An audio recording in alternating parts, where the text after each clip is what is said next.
बिस्मिल्लाहिर्रहमानिर्रहीम। नाश्ता कर रहा था, मैं कहा आपको भी दिखा दूं। कभी आपने दाल के साथ बॉयल्ड एग नहीं खाए होंगे।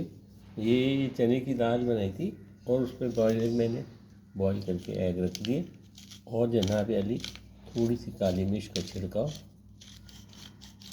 ठीक है, थोड़ा सा काली मिर्च का छिड़काव कर लिया उसके ऊपर। और उसके बाद जनाब हम इसमें डालेंगे ऊपर से खाने के लिए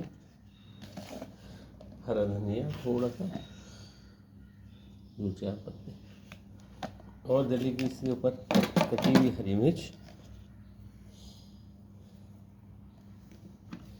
कटी हुई हरी मिर्च डाल दें।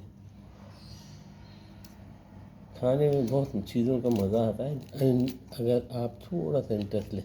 जब आप है ना चने की दाल बनाते हैं ना, तो उसमें एक चुटकी जो है आप बेकिंग पाउडर डाल दें या बेकिंग सोडा डाल दें। बेकिंग सोडा ज़्यादा बेहतर, बेकिंग सोडा डाल दें सिर्फ एक चुटकी, तो खाने के जो छोले हैं या दालें हैं इनका टेस्ट जो है बदल जाता है।